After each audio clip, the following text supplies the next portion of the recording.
Hello, my name is Dr. Jim Doty, and I'm the host of the Into the Magic Shop podcast, where we explore the mysteries of the brain and the secrets of the heart.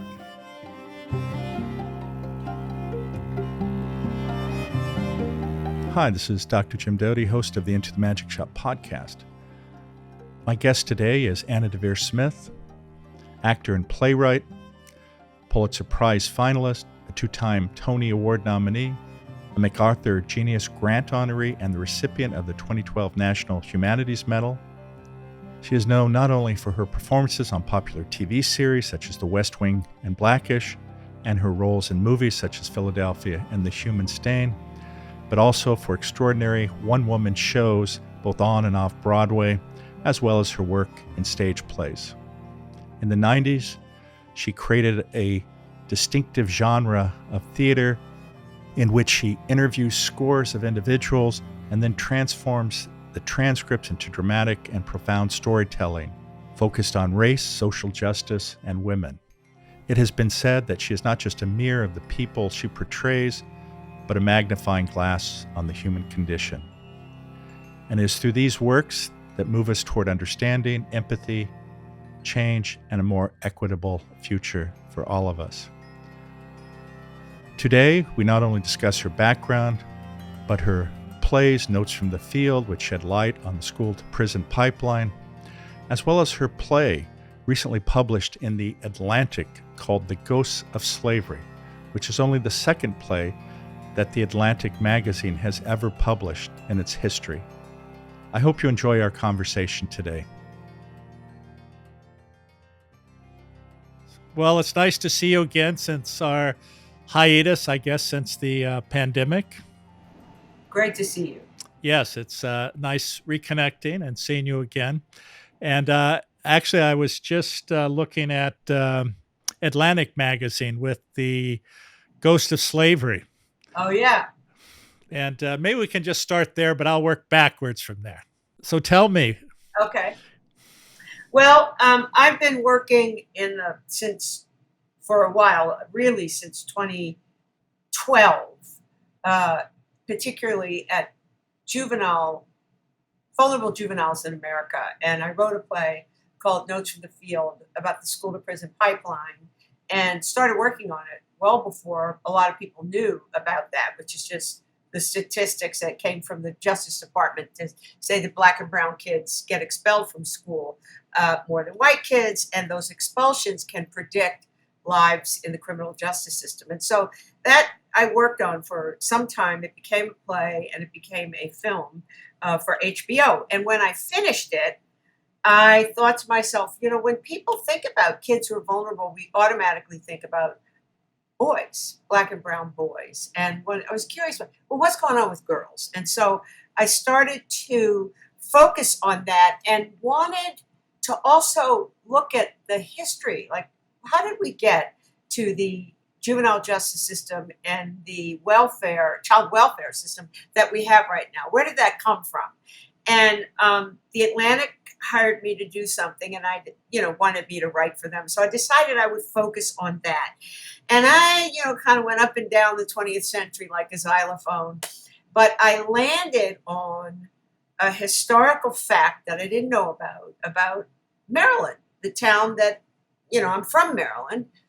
And I had always thought that Maryland was a free state. Well, it did not secede, but it did have many slaves. It had plenty of slaves. Some people were free, some people were slaves. And it's because I think Lincoln made a deal, but, your historians would have to correct this. He kind of turned the other way about slavery, but he needed Maryland not to secede because it's so close to Washington, D.C. So we did not free the slaves in Maryland with the Emancipation Proclamation. And there was a great big convention that went on for months. And out of it was the decision to free the slaves in Maryland.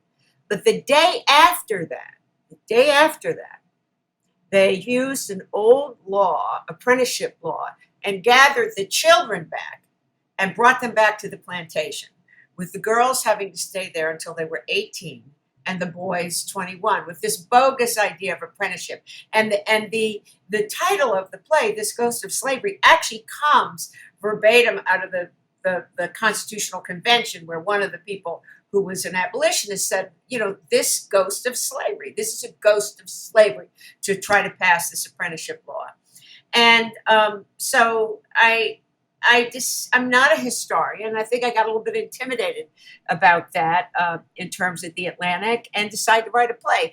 And I didn't even tell the editor it was going to be a play. I just sent it in, and I'm just so grateful that he's a really cool guy called Scott Stossel. And he didn't say what is this? He was just like, wow, a play. And he actually fought for 32 pages of the magazine.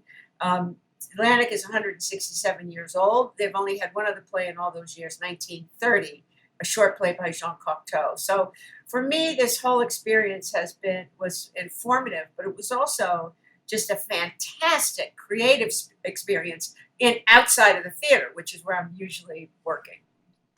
Wow.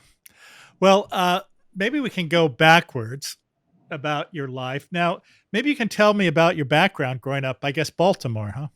Yeah. Because, everybody has a backstory. And, but one of the things I understand was that your mother was a social worker? No, she was a teacher. Teacher. But you ended up going to a Jewish school at some point, right? For junior high, not a Jewish school, but it was in an almost entirely, Baltimore is very segregated in many ways. It was also very anti-Semitic, as well as anti-everything that wasn't, white Christian. And so at that time, that I am so old, unfortunately, to have to admit that when I was 10 years old is when they first started these little sprinklings of integrating the schools. And it wasn't like formal busing, but I did have to take, I think, 3 buses to get to school. Maybe 2, and that was junior high, where there were many Jewish kids and many white Christians and some black kids. I went to high school, which was a college preparatory high school, Western high school, and my mother was a teacher, so she was sort of in the educational community. And the word was, if you want your kid to have a good education, send him to a school where there's a lot of Jewish people. Jewish people believe in education. And because Baltimore was so anti-Semitic, the girls I went to high school with wouldn't have been able to go to the private schools in Baltimore. And so that was of an advantage for me, because, they were really motivated and probably educated in many ways already, and they really were a part of me getting the lights to really turn on about education. Although, again, my mother was a teacher, all her friends were teachers, my aunts were teachers, I skipped a grade, but really sort of becoming a active part of my own intellectual growth happened at that high school, which was integrated. Well, I think I read something, though, where you felt sort of separated while you were in the middle school from the students, and there was definitely a hierarchy. And then high school, you sort of actually connected and thrived. Yeah. I think junior high is just bad anyway. Later in life, like much later, I'm like 45, 46, 48, maybe 50 years old. And I ran into one of the black boys, who were then Negroes or colored people, who I didn't know at the school, but he stood out because he was like one black boy and like a whole group of Jewish kids. So the school was sort of, 7-1, that section meant you were very smart, and went all the way to 723. 723, oh, wow. Kids were all black. He was in 7-1. But years later when I met him, he told me, it was just awful. That Garrison Junior High was just awful. And I remember also it taught me something about the fact that not all white people, were one clump, because the Gentile kids did not like the Jewish kids. And even among the Jewish kids, there was a sort of separation from the kids who were less assimilated. And so I think that's what junior high school is even now. Of any composition, these I mean, these clusters, you have kids, you know what Yes, they yes. Oh, went through. yeah. I hope it wasn't painful for them. Well, it's funny you say that because my oldest, he was always independent in the sense of demanding answers. And if he thought he was being BS'd or they were not accurate, he would raise his hand and confront them. And that did not go over well in multiple schools. So he went to a variety of different schools. And actually, what's so funny about that is that one of the schools he went to was one of these Indian meditation, blah, blah, blah schools. And that, the one where I thought he would be work the best and get involved, it was actually the worst one he had ever been to, interestingly enough. And after that, he ended up going to public school and actually thrived. So here we spent years sitting at all these private schools, and it was at the public school where he actually ended up thriving. The younger one was fortunate in that he started a private school, which I guess the term would be woke, but it was a left-leaning school, one of these schools where no grades, because he's very focused, no grades, go around barefoot, play in the mud, and he thrived there. And he went there from preschool till 8th grade. So he grew up there, knew everybody, and that's a completely different situation. So it's an interesting contrast. But school has a profound influence on so many Yeah, people. absolutely. So as I understand it, though you initially wanted to be a psychiatrist. Yeah, I did, and it's something I want to go back to. Not to be a psychiatrist, but I want to go back. This real experience of writing "This Ghost of Slavery" probably has pricked my interest in my hometown. I haven't really written about it very much, and to look at a place called Crownsville, where Black people were sent. Hopkins did not admit Black psychiatric patients for most of my childhood. And Black people were sent there, and they would threaten us when we were little. And, Oh, if you had a tantrum or something, we're going to send you to Crownsville. And literally, this is one of those places where people were buried with numbers, not graves. So I want to learn more about that and learn about how that probably set the stage for any kinds of reluctances or ambivalences that Black people have had around mental health. We're now in such a, people use the word trauma like use the word Coca-Cola, right? And therapy is present in everybody's life. I think. I don't know in the communities where people are speaking English as a second language, but it's everywhere. It's in schools. It's everywhere. So it's a very different day than when I was a kid. It was such a taboo to even speak about, and that there was this one place for us. So I'm interested in that, and yeah, I might want to go take a deeper look. well, it's a sad thing though is now so many people in all age groups, but certainly in the younger population, are there's this epidemic of stress, anxiety, depression, loneliness. The Surgeon General talks about that, Yeah, and in fact, I'm yeah, sure. Yeah, so it's interesting to, and maybe you can give your thoughts on this because, years and years ago, people were typically born in a village and died in the village, and but in the village, everybody knew them and supported them, and they knew their strengths, their weaknesses, and in those environments, these kids didn't suffer from all of this anxiety. And now in the modern world, where you don't have that sort of support system, so many people are afraid of admitting to any type of weakness or failing, or that they're lonely, or they're depressed, or they're struggling. And I think this has certainly contributed to this mental health crisis.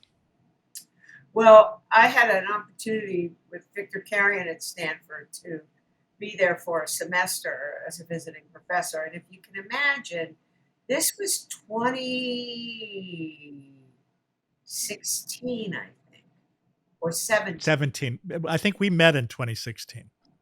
And it's amazing how, I mean, that what they were talking about in Steve Adelsheim, I mean, they were talking about this, how they needed to have like a kind of a movement to make people more comfortable. And this quickly, I would say, again, it maybe it's just in the middle class, but it's a norm. Look, I'm sure it's no surprise to you. I spoke to, I think, an association of colleges and universities. And up there with money, one of the great problems or concerns is mental health among the students. Now, it could be that we're looking at this particular group of people, right?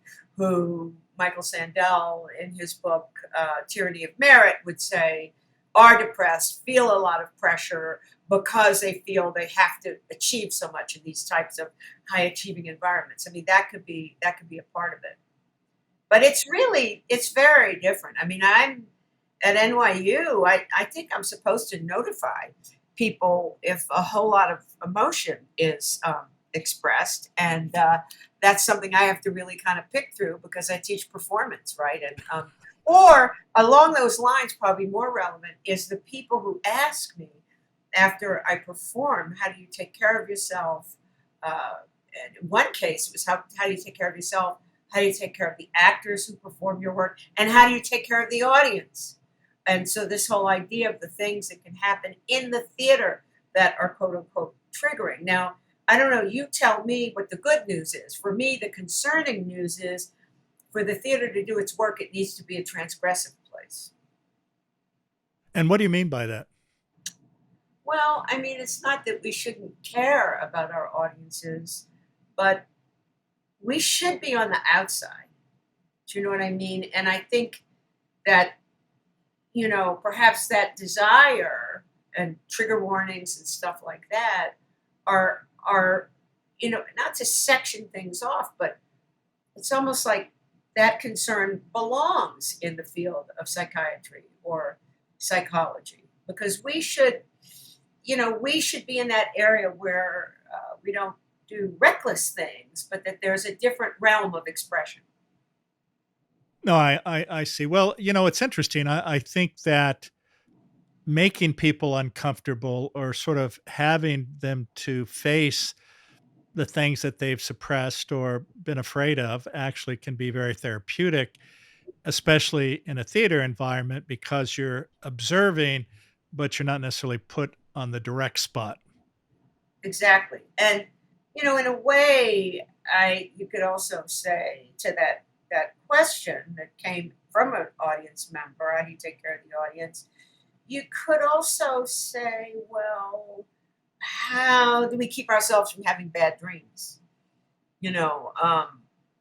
Because when we're successful, we should be in that realm of like where dreams are. It's not real what we do.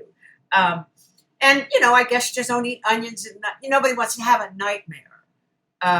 But that you could have a bad dream, and we're built to have them, right? And what a relief when you wake up and it was only a dream.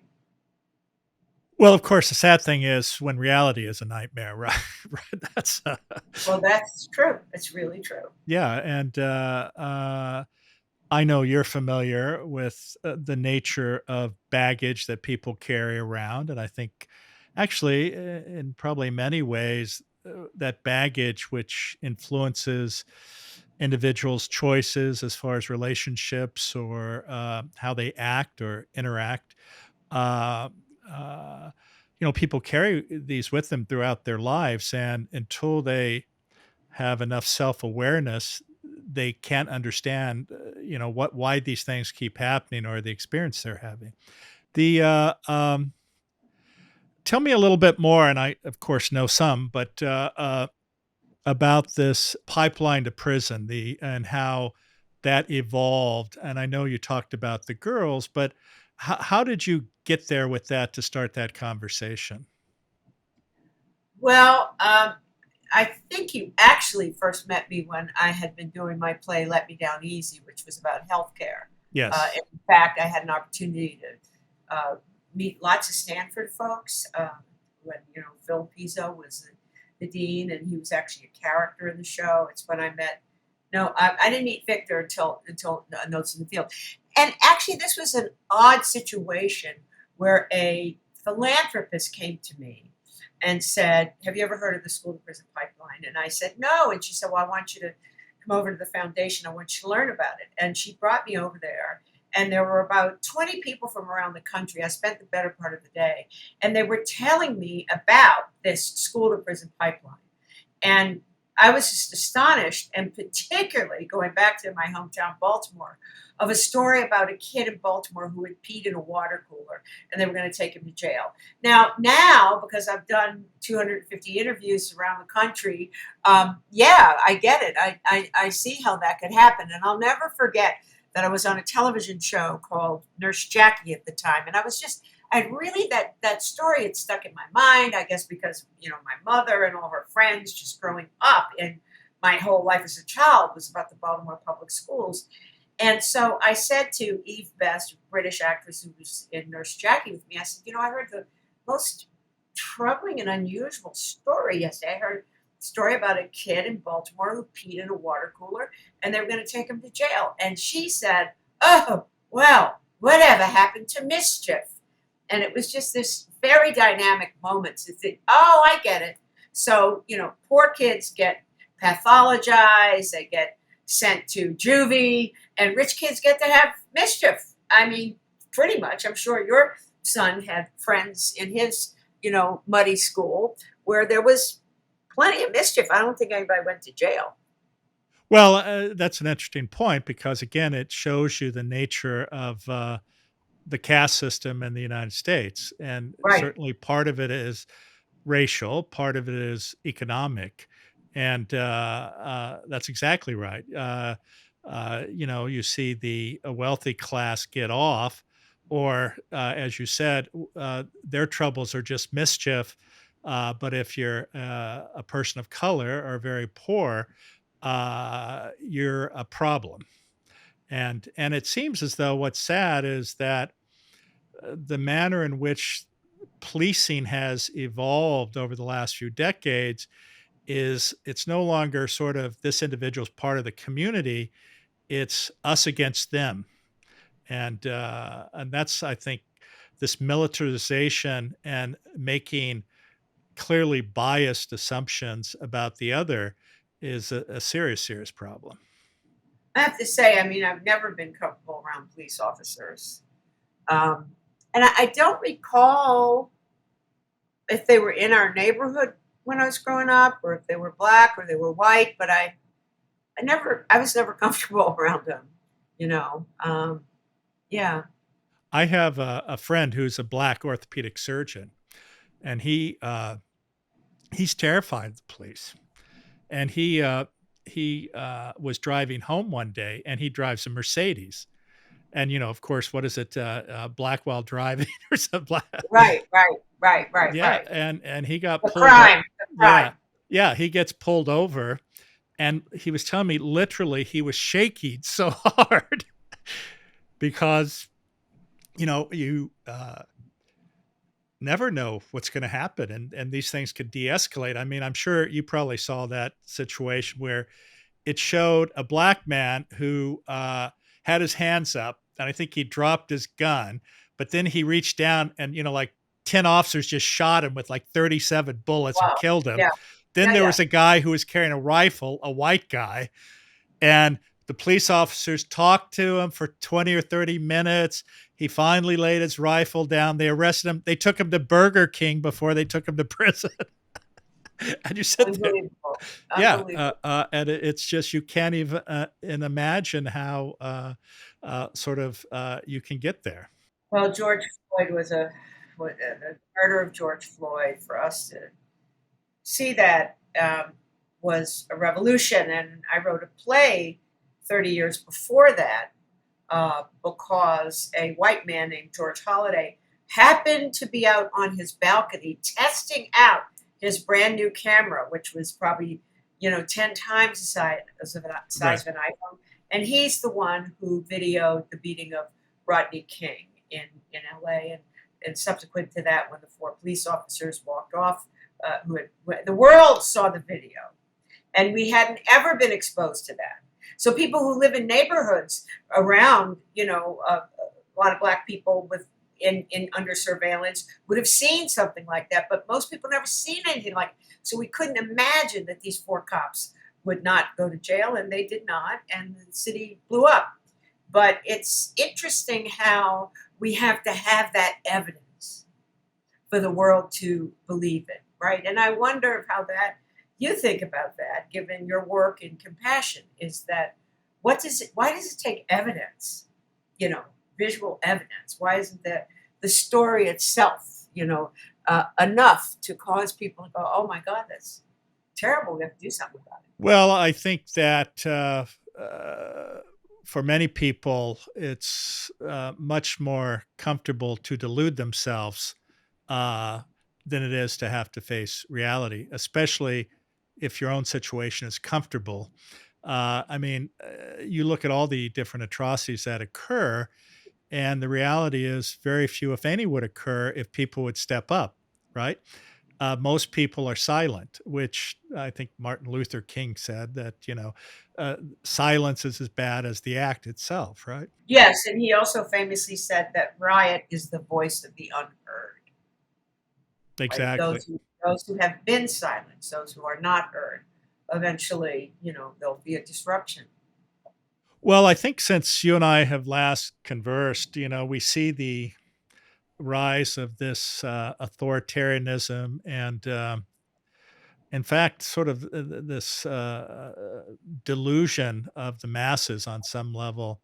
And you were talking about, how could they do that, or they had to see it. But, we're seeing things that in a normal society, that type of behavior would have resulted in instantaneous resignation or separation from people. And now it's as almost we've allowed the most horrible base behavior of individuals to be accepted. And also, we've somehow created the elevation of a person with an opinion to speak to somebody who's an expert, and made a sort of false equivalency between the two. I'm very, what should I say? I guess because I'm a person who lives in the realm of why, um, Victor and I used to say that Stanford should have a center for the study of human beings. And now that AI is right in front of us as a reality, it's counterintuitive, but Stanford is exactly the kind of place that should have a study for the center of the human beings, and to understand so many things about us. Like this, what is appealing about authoritarianism in this country that has been so dedicated to democracy for all of its flaws, nonetheless dedicated to it, and that it is really in danger right now. And also that we have so few younger people who are willing to step up and take the mantle of sort of official leadership or traditional leadership, is also very, very disturbing. And I think the press, frankly, I think the media have a lot to do with it. That people are afraid, young people are afraid of being shamed, either in the big media or in social media. They don't want to show up somehow. It's very, very troubling. And also, we have a crisis in higher education. It's a time that needs something of the antithesis of it to be building. And I don't know if you're seeing that at all from where you sit, from your perch. No, I think that's exactly right. I think there are a couple issues, one you touched on, but and this relates to sort of mental health, is the younger population is terrified of being judged. And it's sort of, I had a conversation with Bob Waldinger. He wrote the book about happiness, the Harvard longevity study. Okay. And, but we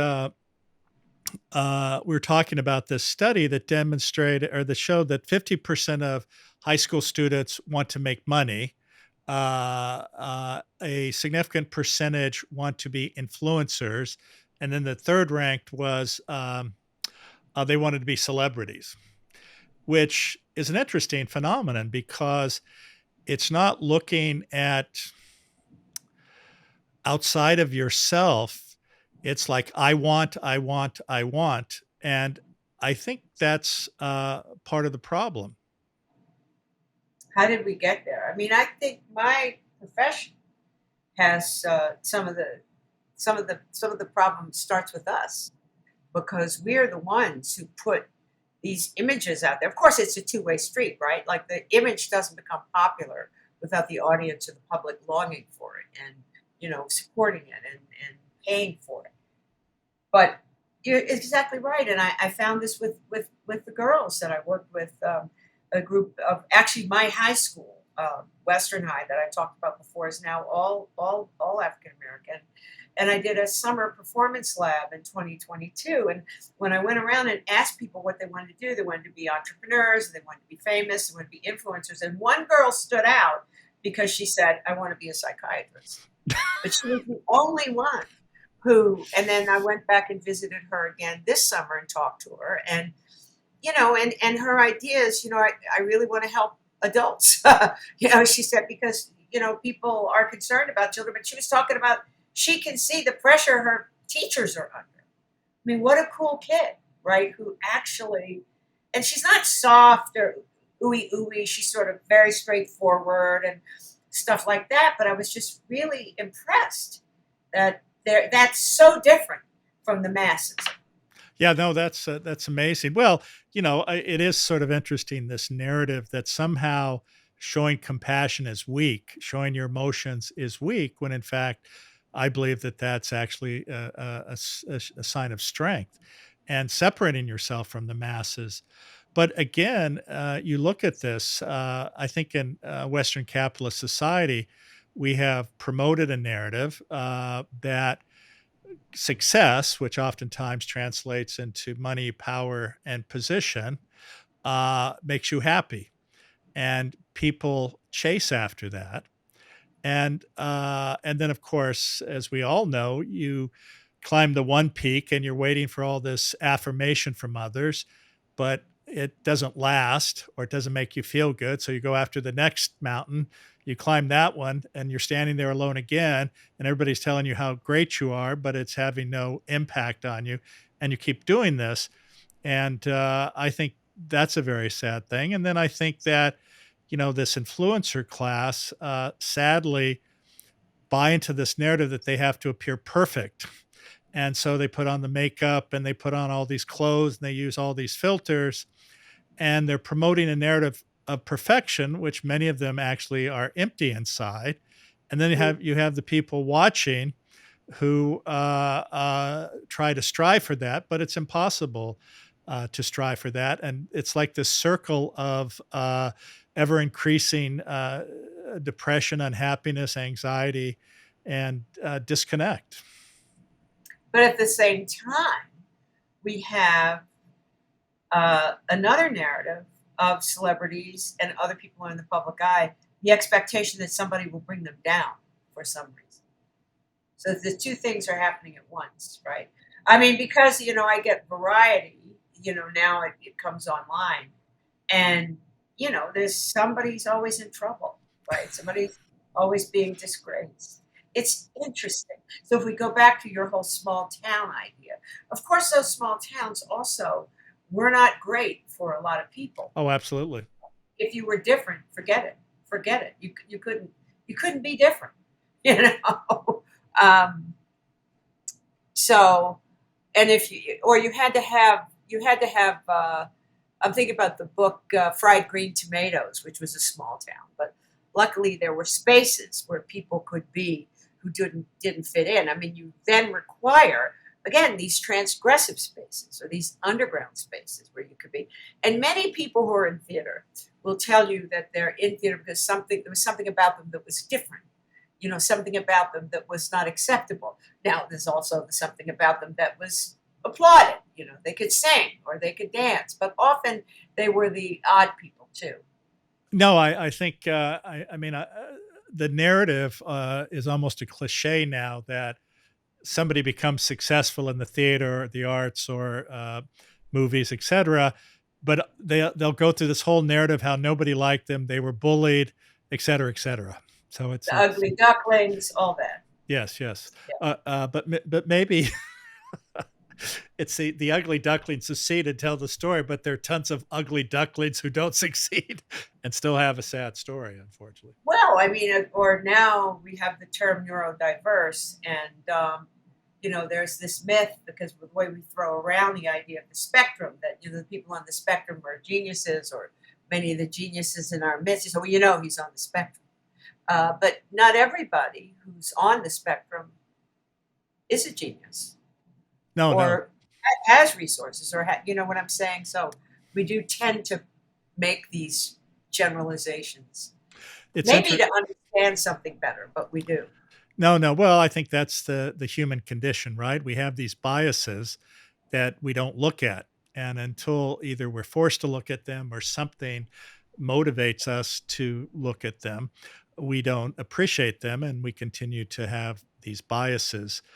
It's funny you mentioned neurodiverse. I spoke at this conference called One Young World. I don't know if you've ever heard of it, No. but it's every year, and it brings together activists, entrepreneurs in the 25 to 35 range, and they have these different talks. So this year it was focused on mental health. So I gave a couple talks there, but I moderated a panel on sort of this idea of neurodiverse. But I think you're exactly right.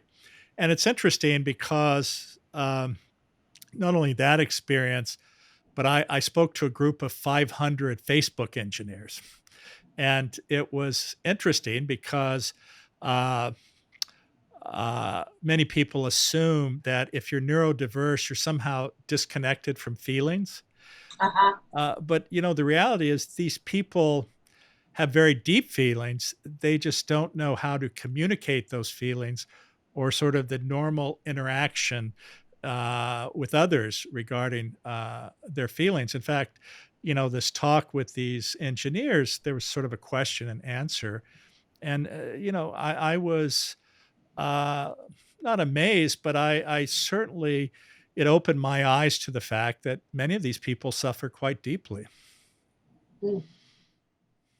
Well, how do they articulate it, though? Well, they actually, it wasn't with normal emotion in their voice. No normal emotion, so-called normal emotion. But so by the way, you pay for being too emotional, right? I can't tell you how many interactions I have or meetings I have where I feel that I'm going to pay for being too transparent, too expressive. And even when I teach now, I worry that if I'm too passionate about something, it could be mistaken as angry, right? Well, especially for a Black woman, right? I mean, I think that's right. The burden that's sitting there, right? But no, I think you're exactly right, because what, and I think this is again almost a trope. You see a man in a business, and he uses profanity, and he, tells people his opinion, and they go, he's a great leader. And then a woman does it, and they go, well, she's a bitch, right? Right, exactly. But I'll tell you another story. I was giving a talk at Google with about 200 people in front of me, and half of them had their computers open. And my talk is being broadcast throughout all of Google, right? There was a significant percentage who were looking at me on their computer. Well, you're right there in front of me.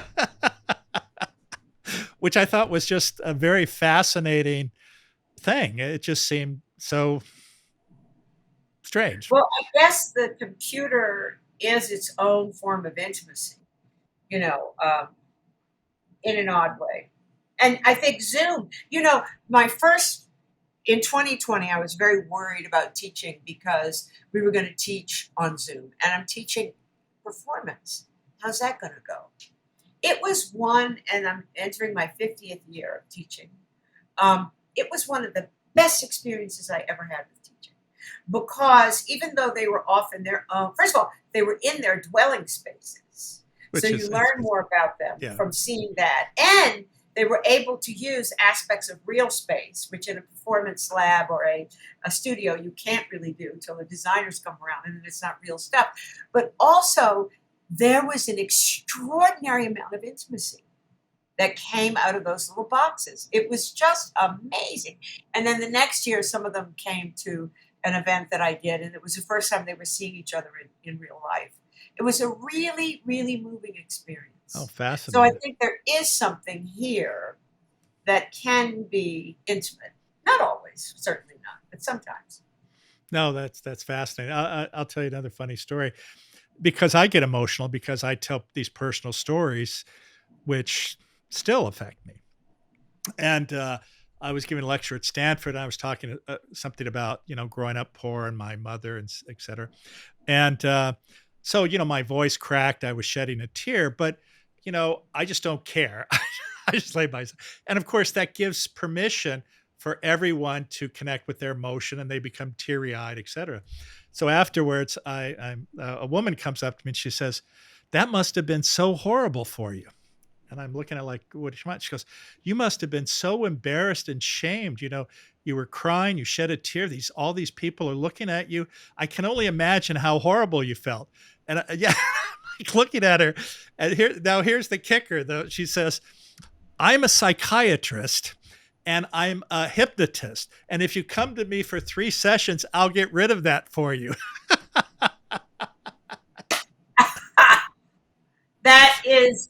That's her entry. She's selling something unbelievable. Yeah. And I found it just profound that this is such a disconnect, because what allows for this human connection is sharing your emotions and being authentic. And it's funny. I had dinner one night with Diane Sawyer, and we were talking about this. She said, "Jim, that's your superpower." And I said, "Yeah, I mean, this is what allows you to connect with people on a very deep level very quickly." Yeah, yeah. I mean, I'd love to see the crying banker, the crying hedge fund operator. Yes, yes. You've shared with me sometimes you're the crying surgeon, when you have to deliver bad news, right? Well, but the thing is, at least for me, and it may be unusual, but I can, and it's not that it's not authentic, but I can immediately connect with someone's emotional state. Like, if they have a loved one who I've done surgery on and is not doing well, or even the loved one themselves who's suffering. And, I can hold them, I can cry with them, but then I can also turn back into, the typical surgeon if it's necessary to get something done. But I think that transition can be hard for some people. Yeah. Well, and I'm not sure I don't think it's analogous, but certainly it's not playing a part.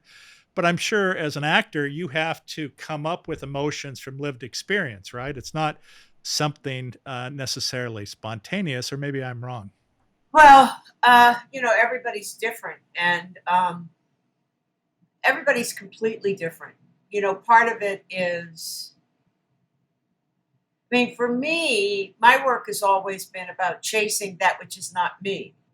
And I kind of rebelled against the Russian system, the Stanislavski system, with this idea that has informed our acting to this day. It was the end of the 19th century, this idea that every character lives inside of you. That's a very difficult concept for me to buy, or that everything that I have to use my own personal emotions to get there. Maybe, but on the other hand, with what I have been doing, which is interviewing people, and then if they were emotional, I kind of just follow the kind of score that they've given me. Now, I never know when that's going to tap on the door of my unconscious, do you see? Which is a mystery about acting, of how much of it is us and how much of it is this other thing that could even be in the words on the page, right? So, yeah, I think it's a mystery. Interesting. Well, when you think about, isn't it a mystery that someone could sing a song, a love song, and you start crying? You just start crying. Now, it could be because you start to think of a broken love affair, but it could also be that there's something about the actual resonance that gets at you and moves you. Well, it's funny you bring that up because AI has analyzed like scores of music and has found certain harmonies or frequencies that actually have an effect on your emotional state and has created songs actually. Oh, really? Yeah. Oh, wow. So, but I'm not sure if that's good because what you'll see is you'll see the next boy or girl band singing songs written by AI. Well, they probably are already. Yeah, well, Right. actually, that may be true. Um, I'm cognizant of your time.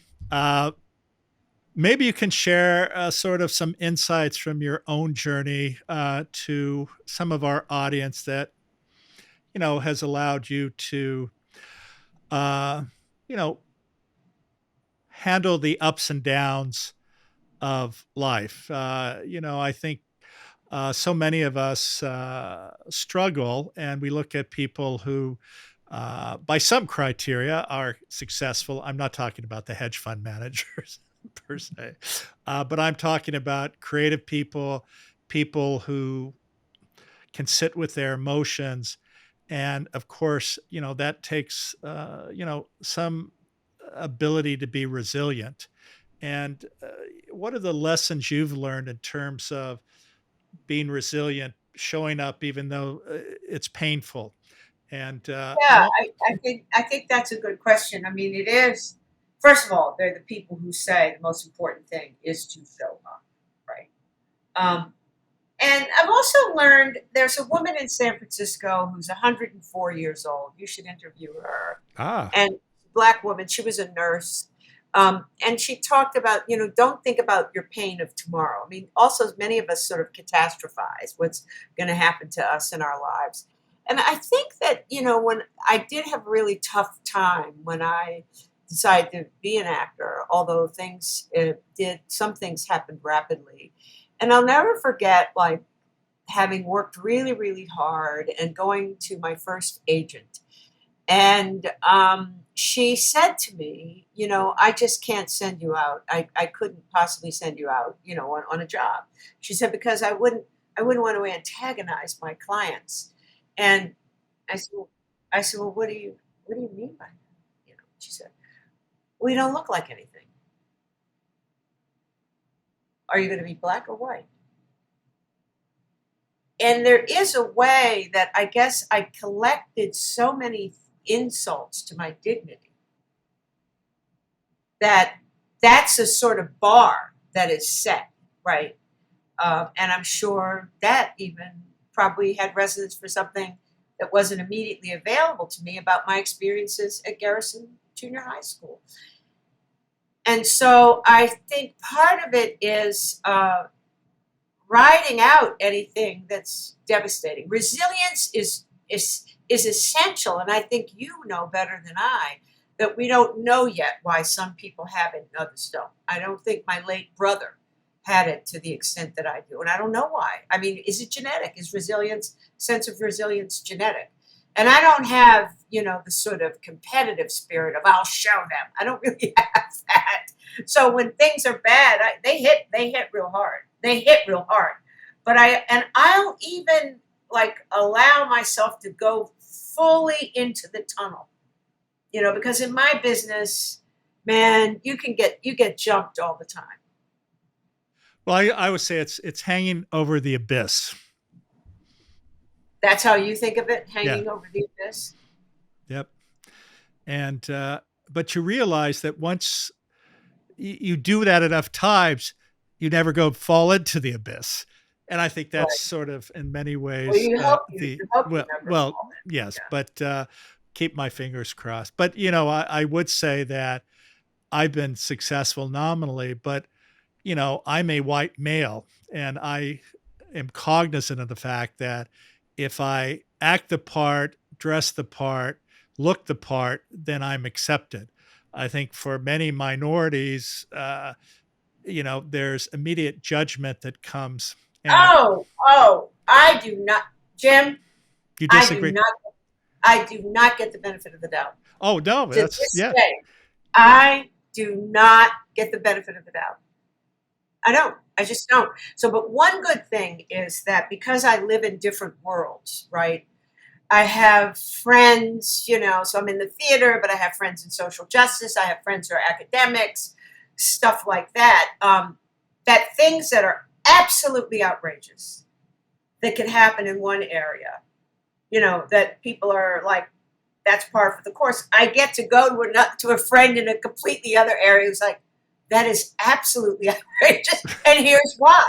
So it's also good to have like a whole sort of pantry of beautiful human beings who do reality checks for you, or have friends who all call up and say, I need you to be my cheerleader, Yes. or something like that. And I'm sure that you have that too. No, I think that's absolutely essential. I think just for your own mental health. But getting back to your, I thought you were going to say, Jim, I absolutely disagree with you. And I'm going, wow, that's. No. I mean, this whole thing of the benefit of the doubt is on my mind a lot, right? And I think that's it. Like if you are a person walking down the street and, it's like the story you said about the guy who was reaching down for his gun. No benefit of the doubt. But the guy who was standing there with the rifle gets the benefit of the doubt. And to me, that's listen, I start every single class with this. I say to my students, confidence is overrated. Give doubt a try. Right? And so that's like for your own self, you don't have to be confident. But I think it's also, use some doubt about the world around you. Well, I think that's a good thing to end on. And that's exactly right. Well, listen, it's wonderful to reconnect again. I hope our paths cross in the not too distant future.